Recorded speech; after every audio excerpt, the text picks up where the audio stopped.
Selamat pagi anak-anak. Mana yang menjawab? Pagi.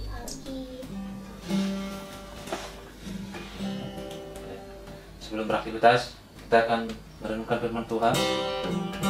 Sebelumnya kita menyanyikan pujian.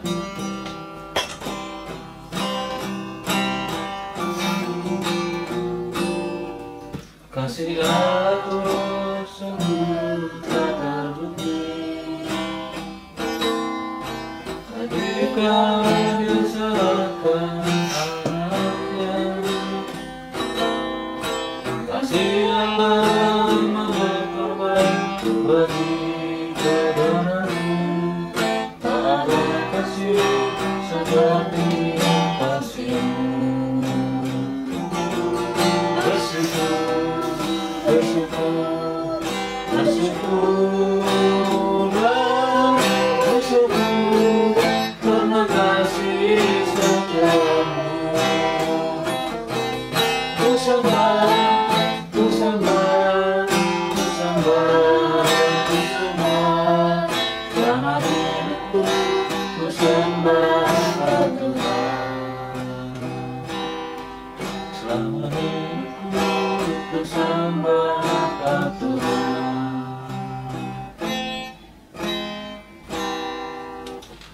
Mari berdoa. Dan Yesus, terima kasih Tuhan. Engkau sudah membuka kami Tuhan, bagi Tuhan kami membaca firman Tuhan daripadanya Tuhan. Sebelum Bapa akan berkata Tuhan, Tuhan berkati supaya Tuhan agar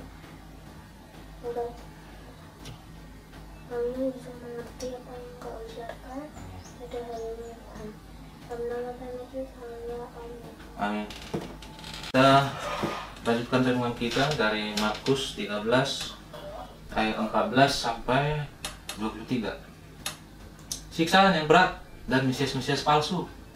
Apabila kamu melihat pembina keji berdiri di tempat yang tidak sepatutnya, para pembaca hendaklah memperhatikannya. Maka orang-orang yang di Yudea haruslah melarikan diri ke pegunungan. Orang yang sedang diperanginya di atas rumahnya, janganlah ia turun dan masuk untuk mengisi dari rumahnya. Dan orang yang sedang di ladang, janganlah ia kembali untuk mengambil pakaiannya. Celakalah ibu-ibu yang sedang hamil atau yang menyusukan bayi pada masa itu. Berdoalah supaya semuanya itu jangan terjadi pada musim dingin. Sebab pada masa itu akan terjadi siksaan seperti yang pernah terjadi sejak awal dunia dan ciptakan Allah sampai sekarang, dan yang tidak akan terjadi lagi. Dan sekiranya Tuhan tidak mempersingkat waktunya, maka dari segala yang hidup tidak akan ada yang selamat. Akan tetapi oleh karena orang-orang pilihan yang telah dipilihnya, Tuhan mempersingkat waktunya. Pada waktu itu, jika orang berkata kepada kamu, lihat, Mesias ada di sana, atau lihat, Mesias ada di sana, jangan kamu percaya. Sebab mesias-mesias palsu dan nabi-nabi palsu akan muncul, dan mereka akan mengadakan tanda-tanda dan mujizat-mujizat dengan maksud sekiranya mungkin menyesatkan orang-orang pilihan. Hati-hatilah kamu, abang. Inilah kamu, apakah sudah terlebih dahulu mengatakannya semuanya ini kepada kamu. Ya, sampai di situ pembacaan kita. Untuk kita lebih mudah memahami Markus pasal 13 ini, kita harus membandingkannya dengan Matius 24 ya. Kita harus membandingkannya dengan Lukas 21. 21. Oh, udah tahu. Iya 21. Ya, karena di sana kalimatnya ada yang tambah ya kan. Ada yang tidak ditulis. Matius lebih lengkap. Ya, baca ya. Selalu Ya. mati selalu. Jadi biar kita, kalau kita membaca Markus ini, kita lebih bedain. Jadi Matius 24 ayat 15 Jadi apabila kamu melihat membinasakan keji berdiri di tempat kudus, ya kan? Tempat kudus ini tadi tidak disebutkan tempat kudus. Tempat Tidak sepatutnya. tidak sepatutnya. Menurut firman yang disampaikan oleh Nabi Daniel, para pembaca hendaklah memperhatikannya. Jadi untuk memahami ini kita harus mempelajari kitab Daniel. Ya. Tahu kan kitab Daniel? Kitab Daniel dari mana? Perjanjian Lama ya? Ya.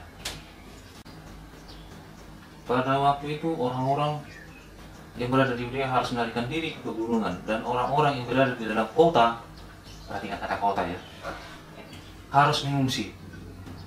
Dan orang-orang yang berada di pedusunan jangan masuk lagi ke dalam kota. Wah, jadi ini jelas sekali. Ini di Lukas. Jadi bahkan dikatakan di kitab Matius dikatakan, berdoalah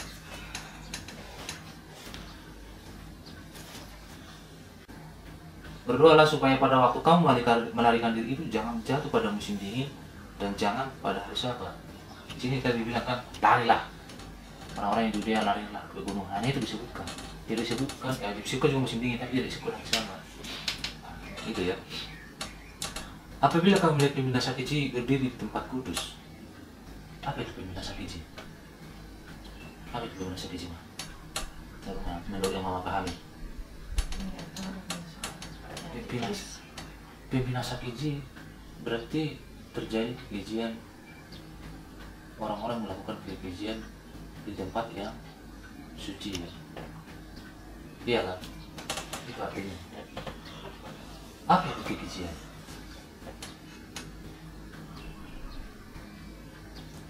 Apabila kamu melihat pembinasa keji berdiri di tempat yang tidak sepatutnya, kekejian apa?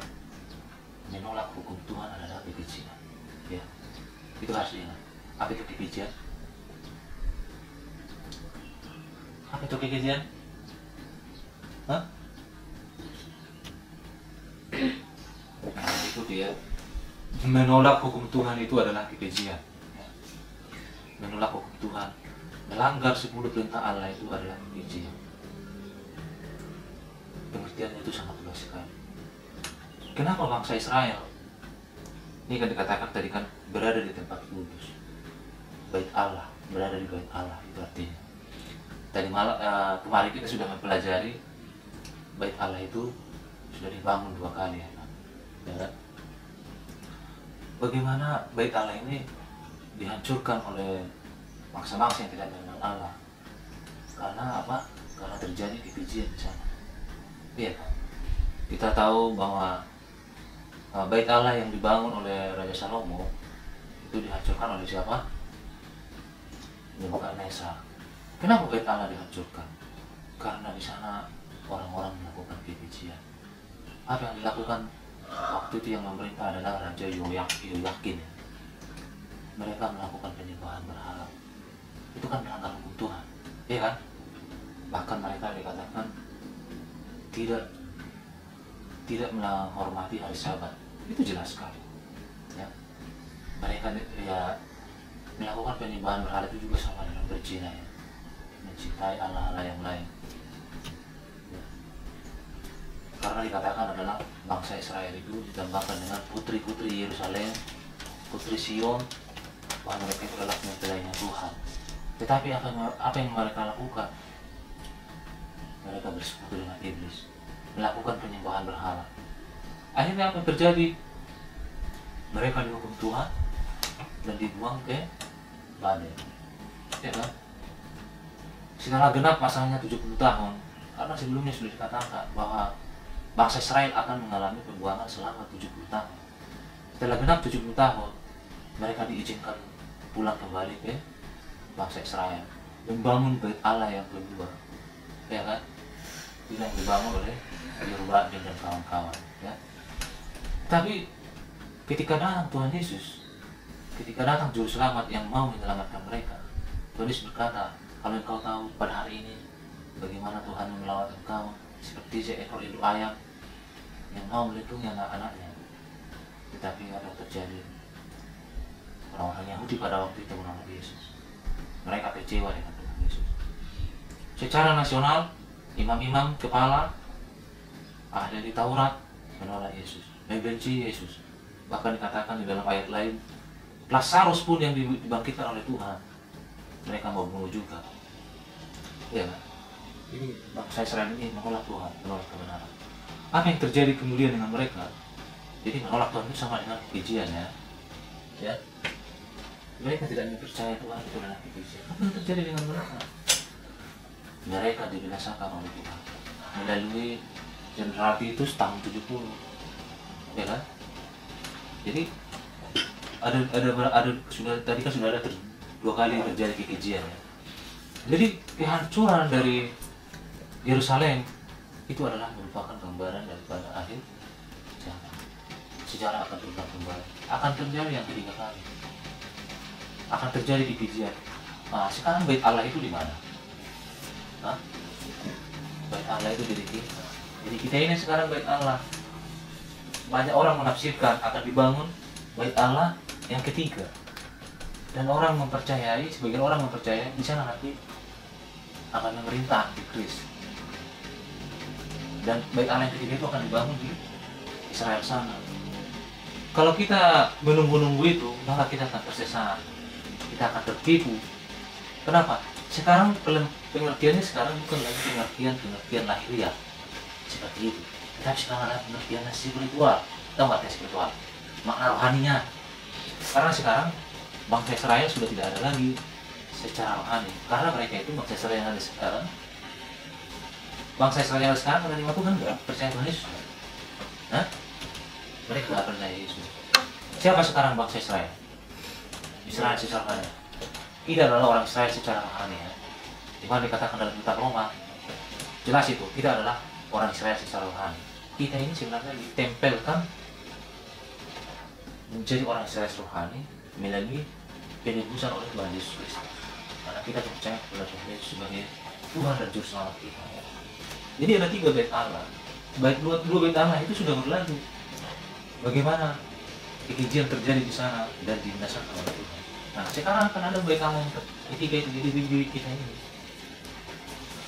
Nah, jadi kita harus memperhatikan ini supaya kita jangan tersesat. Pembinasa keji berarti ada orang yang memimpin orang-orang bangsa Israel pada waktu itu supaya tidak mempercayai Tuhan, ya. Jadi akhirnya mereka semua melakukan kekejian. Ya. Kita udah tahu kekejian itu ya, jangan kita lupa lagi mengenai kekejian itu apa. Kekejian itu menolak hukum Tuhan. Ya. Makanya kalau ada orang berkata hukum Tuhan sudah tidak berlaku, loh, terus kalau mereka berkhotbah mau mengajar orang firman Tuhan, lalu mengajar apa? Ya. Kita melakukan hukum Taurat bukan untuk diselamatkan, tapi karena sudah diselamatkan, kita menaatinya, berjuang melakukannya dengan pertolongan Roh Kudus. Ya. Karena kita tidak melakukan sesuatu yang baik dari diri kita sendiri. Rasul Paulus berkata, hidupku bukan aku lagi, tapi Kristus yang ada dalamku. Itulah yang mampukan kita untuk melakukan firman Tuhan. Kita mengingat, kita tahu bahwa dosa itu begitu keji. Tuhan Yesus sudah mati, menanggung kutuk dari hukum Taurat itu, menanggung kutuk hukum Taurat itu. Harusnya kita yang dihukum, mati dan dibinasakan. Karena dosa kita, karena pelanggaran kita. Tapi kita bersyukur oleh karena Tuhan Yesus mengasihi kita, mau menyelamatkan kita dari dosa. Kita diselamatkan Tuhan Yesus dari dosa, tapi dalam dosa. Hah? Dari dosa ya, bukan di dalam dosa. Kalau di dalam dosa, artinya kita tidak berdosa lalu diselamatkan oleh Tuhan. Inilah sekarang pengajaran yang pengajaran yang paling sesat ya. Di mana gereja-gereja tidak mengajarkan lagi Taurat, kita diselamatkan di dalam dosa, ya kan? Ini pengajaran yang sangat berbahaya. Karena apa? Orang yang tidak mengajarkan hukum Taurat tidak mengerti kekudusan. Semua jadi nggak jelas, semua jadi kabur dibuat. Jadi kita menuju suatu tempat, kita jelas rambu-rambunya. Hukum itu adalah rambu-rambu yang harus kita taati supaya kita sampai tujuan. Hukum itu adalah petunjuk, tanda-tanda apa yang harus kita jalani supaya kita sampai tujuan. Kalau kita mau sesuatu tempat, kita harus tahu tanda-tanda kan, rambu-rambu supaya kita sampai di tujuan. Begitu juga dengan hukum. Ya, jadi itu. Jadi kita harus memperhatikan ini. Karena kita harus tahu kekejian itu apa ya, jelas sekali itu. Orang yang sedang berada di maka orang-orang yang di Yudea harus melarikan diri ke pegunungan. Kalau dikatakan oleh kita Lukas 21 ayat 20, apabila kamu melihat Yerusalem dikepung oleh tentara-tentara, ketahuilah bahwa keruntuhannya sudah dekat. Jadi memang kemarin kita sudah pelajari bahwa Tuhan Yesus sudah menubuatkan bahwa bait Allah itu akan dihancurkan. Bait Allah yang kedua ya. Nah, kalau kamu melihat Yerusalem sudah dikepung oleh tentara-tentara, maka larilah ke pegunungan. Ini hal serupa akan terulang pada akhir zaman ya, terjadi pada kita ya. Alkitab ini ditulis seperti kita, bukan lagi untuk orang-orang Yahudi, itu sudah berlalu masa mereka. Kita lah orang Israel yang sesungguhnya sekarang secara rohani. Jadi kalau kita sudah melihat tanda-tanda, apa kita harus lakukan? Kita harus lari ke pegunungan. Tentara-tentara ini apa? Tentara-tentara ini pada waktu itu adalah tentara-tentara Romawi. Dan orang-orang Kristen pada waktu itu, ketika melihat tentara-tentara Romawi sudah menyepung, mereka melarikan diri ke pegunungan. Dan sejarah mencatat, katanya mereka tidak ada yang selamat, tidak ada mereka yang mati, tidak ada yang binasa satu orang pun. Orang-orang Kristen yang percaya kepada Tuhan Yesus. Karena Tuhan Yesus sudah menubuatkan pada waktu itu. Ya, mereka tahu firman Tuhan. Jadi ketika hal itu terjadi, itu bukan suatu kejutan yang tiba-tiba lagi buat mereka. Karena apa? Mereka sudah memperhatikan rambu-rambu tadi, tanda-tanda itu, ya. Jadi orang-orang yang ada di Yudea jangan lari mereka tidak berada tetap di Yerusalem. Mereka melarikan diri ke gunung. Artinya apa? Dikatakan di sana lari ya. Jadi itu adalah suatu tindakan yang harus cepat kita lakukan. Jadi kalau kita sudah melihat tanda-tanda, kita harus cepat-cepat. Bahkan dikatakan tadi kitab apa ya? Lukas kayaknya itu. Kita harus melarikan diri kita harus mengungsi dari kota ke desa, ke pedusunan. Ini jelas sekali ya kitab ini. Kenapa? Karena penganiayaan itu terjadi di kota. Iya. Makanya sekarang ngeri juga ya kalau dibilang sekarang nggak boleh pulang kampung. Jadi tanda-tanda. Iya. Maka orang-orang di Yudea haruslah melarikan diri ke pegunungan. Ya. Itu yang terjadi pada waktu itu. Orang-orang Kristen melarikan diri ke pegunungan. Keluar dari Yerusalem, mereka selamat. Ya kan? Bait Allah itu dihancurkan. Nabi-nabi palsu waktu itu, bahkan nabi-nabi palsu dibayar supaya mereka membuat suatu nubuatan. Kita akan dilindungi oleh Tuhan. Ini kan kota Tuhan. Apa yang terjadi dengan mereka yang percaya kepada nabi-nabi palsu? Hal yang sama ini akan terulang di akhir zaman ya. Nabi-nabi palsu itu berada dalam gereja. Hati-hati, jangan mempercayakan kehidupan kita kepada kita harus tahu kebenaran. Ini akan terjadi terulang kembali. Harus melarikan diri ke pegunungan. Ya. Orang-orang yang sudah di pelanggilan di atas rumah janganlah ia turun masuk untuk mengambil sesuatu dari rumah. Artinya apa? Sama dengan ayat sebelumnya 14 ini. Kenapa? Bahwa ini peristiwa tidak akan semakin membaik. Ini peristiwa akan semakin memburuk. Ya kan? Dan justru kita dikatakan dalam ayat lain, bila kamu dianiaya di satu tempat, suatu kota, pergilah ke kota lain, katanya di sana. Jadi ini harus kita perhatikan. Jangan mengambil sesuatu dari rumah. Dan orang yang sedang dilarang, jangan ia kembali untuk mengambil pakaiannya. Jangan kembali lagi ke rumah. Jadi kita harus mengasingkan diri di suatu tempat. Ya, dikatakan kalau di kitab Wahyu, orang-orang percaya akan bersembunyi di gua-gua, di gunung-gunung, gitu ya. Ade, dengar Ade. Kalian ngikutin kan ya? Celakalah ibu-ibu yang sedang hamil atau menyusukan bayi pada masa itu. Apa artinya ini? Kalau ibu-ibu hamil dan kita lari-lari, apa yang terjadi dengan ibu hamil? Atau yang menyusui? Akan kerepotan. Ya kan? Itu adalah suatu peristiwa yang sangat mengerikan. Bagaimana kita lari-lari, dikejar-kejar seperti memburu binatang. Dan ini akan terjadi pasti. Ya kan? Ini sudah terjadi di masa lampau. Ini adalah pengulangan. Ini akan terjadi. Berdoalah supaya semuanya itu jangan terjadi pada musim dingin. Kalau di kitab Matius dikatakan pada musim dingin atau jangan terjadi pada hari Sabat. Kalau musim dingin, kalau kita lari-lari apa, kita akan mati di luar sana, ya kan? Dingin, ya kan? Bagaimana kita mau musim apa di suatu tempat dalam musim dingin? Kalau di Indonesia ini mungkin cuacanya nggak begitu ekstrim ya, tapi kalau di luar negeri seperti di Amerika sana ada musim dingin. Dan kalau musim dingin itu bukan 1 bulan, 2 bulan, dia ada beberapa bulan. Mereka tidak bisa mencari makanan di sana. Dan sekali kan akan terjadi kelaparan. Ujungnya mereka akan mati. Kalau terjadi pada hari Sabat, apa artinya hari Sabat? Kalau terjadi pada hari Sabat, maka orang-orang di gereja akan mati. Iya kan?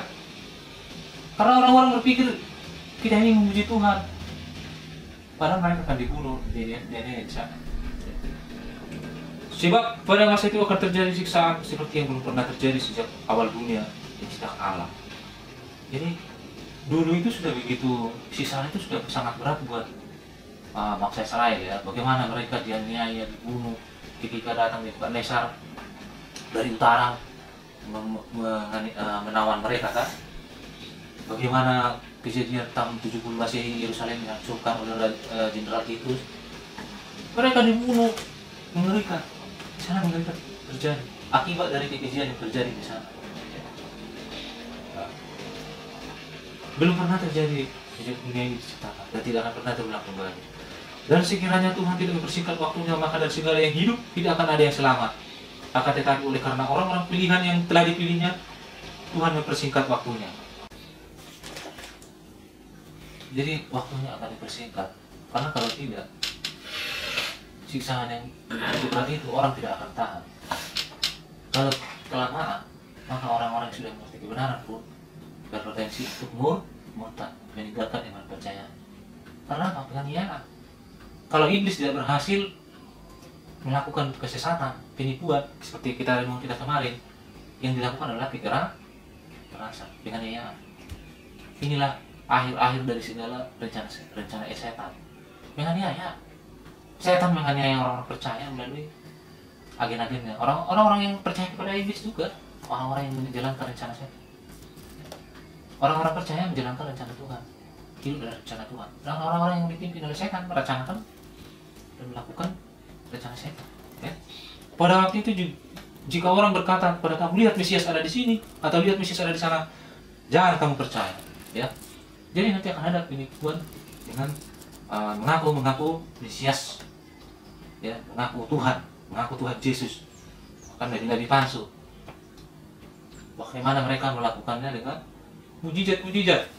Ingat ya, akhir zaman umat Tuhan justru seperti tidak ada mujizat, seperti tidak ada pertolongan, seperti Tuhan mengabaikan mereka. Ini kita harus ingat. Lalu seperti Ayub, kok orang saleh mengalami hidup menderita? Ya kan? Semua ada contoh-contoh bagi kita ya. Bahkan dikatakan dalam kitab Wahyu, nabi-nabi palsu akan menurunkan api dari langit. Api dari langit itu apa? Itu adalah lambang daripada karunia Roh Kudus palsu, ya kan? Karena api itu adalah simbol daripada Roh Kudus. Di kisah para rasul akan terjadi tidak seperti api, ya kan? Tidak itu. Bagaimana waktu Elia dan Nabi Baal berperang adalah bagaimana menurunkan api dari langit untuk membakar korban itu kan. Jadi itulah membuat Roh Kudus palsu, seolah-olah mereka Tuhan berkenan kepada mereka, padahal sebenarnya yang beracara dan bekerja di antara mereka adalah iblis. Jadi kita harus hati-hati dengan itu, iya kan?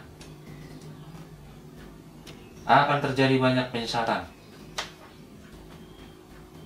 akan muncul, dan mereka nabi-nabi palsu akan muncul, dan mereka akan mengadakan tanda-tanda dan mujizat dengan maksud sekiranya mungkin menyesatkan orang-orang pilihan.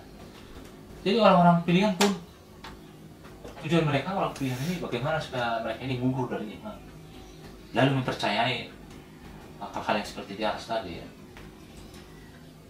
Hati-hatilah kamu, supaya aku sudah terlebih dahulu mengatakan semuanya ini kepada kamu. Jadi kita harus hati-hati. Hati-hati itu kita harus dengan teliti, harus dengan jeli mempelajari Alkitab sedetail mungkin, karena Tuhan sudah mengatakannya lebih dulu apa yang akan terjadi. Urutan peristiwa yang akan terjadi sudah dikasih tahu. Jadi itu bukan suatu kekagetan, kejutan buat kita yang sudah mempelajari firman Tuhan, ya kan? Karena kita sudah diberitahu. Hari ini kita sudah diberitahu. Ini adalah pengulangan. Kita sudah berkali-kali mendengarkan ini ya. Ya. Jadi renungan kita adalah kesimpulan bagaimana kita supaya tekun mempelajari firman Tuhan, itu intinya di sini ya. Kenapa? Karena mempelajari tekun semua tanda-tanda ini, dikatakan tadi akan terjadi siksaan yang berat. Kemudian supaya kita melarikan diri ke gunung ya, melarikan diri, bahkan dikatakan mengungsi ke desa-desa ya. Ini kita harus kita lakukan. Akan datang Mesias palsu. Ya. Ini udah ada ya? Udah. Sudah ada. Kan dia bilang itu bicara dari sini. Banyak lah, sudah banyak orang yang mengakui dari nabi palsu kan. Tapi nanti akan datang nabi palsu, Mesias palsu yang lebih canggih lagi, lebih hebat. Jadi itu dia bersifat lebih mengglobal gitu. Kalau lebih ini, bedanya dia adalah nabi Mesias palsu itu dia ada di sana, dia ada di sini. Tetapi kalau Tuhan Yesus datang, bagaimana kedatangan Tuhan Yesus? Dia datang dan semua orang bisa melihat, ya kan? Jadi nggak ada di sana, nggak ada di sini, ya. Jadi kita jangan tertipu. Orang yang tidak tahu firman Tuhan, dan dia akan mengadakan dan mujizat-mujizat. Ya. Hati-hatilah. Aku sudah terlebih dahulu mengatakan semuanya ini kepada. Jadi kembali adalah judul renungan kita harus kembali memperhatikan tanda-tanda ya. Tanda-tanda itu apa? Akan terjadi siksaan, akan terjadi kekejian di bait Allah. Ya. Kekejian di bait Allah itu tadi apa? Melanggar hukum Tuhan, ya. Itu semua dilakukan di gereja, ya. Di gereja. Gereja sekarang bait Allah itu ada di diri kita. Makanya pembinasa keji berdiri di tempat yang tidak sepatutnya. Artinya dia mau mengendalikan pikiran kita ini supaya kita percaya kepada dia dan melakukannya dalam kehidupan sehari-hari. Itu artinya ya. Sekarang bait Allah, ya. Jelas ya? Oke. Sampai di sini renungan kita. Jadi ini jelas Bang ya? Ada pertanyaan enggak, Bang? Ya. Mama ada mau tambahkan, Bang? Oke. Sudah berdoa. Bapak, terima kasih saya bersungguh pagi hari ini. Terima kasih Tuhan untuk hari yang Tuhan jadikan ini. Kau memberikan kami nafas hidup, memberikan kesempatan melihat hari ini. Terima kasih Tuhan, kami bersyukur untuk firman Tuhan yang sudah kami baca dan renungkan. Kiranya tiupkanlah firman-Mu di dalam hati kami, di dalam pikiran kami, agar firman-Mu menyertai kami dalam menjalani hari-hari ini, di mana kami supaya memperhatikan tanda-tanda bahwa kedatangan-Mu akan semakin mendekat.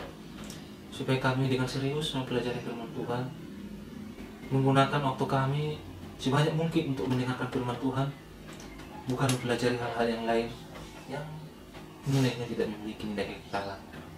Tetapi supaya kami tidak tertipu, tidak tersesat, bahwa Tuhan yang sudah lebih dahulu mengatakannya, memberitahu kepada kami apa yang akan terjadi, bahwa akan terjadi kekejian di bait Allah. Orang-orang akan melakukan kekejian, menolak hukum Tuhan, tidak mempercayai Tuhan. Akan terjadi siksaan yang berat, akan datangnya nabi palsu, Mesias palsu. Tuhan, berikan kami hikmat supaya kami tidak salah mengambil keputusan dalam menjalani kehidupan ini.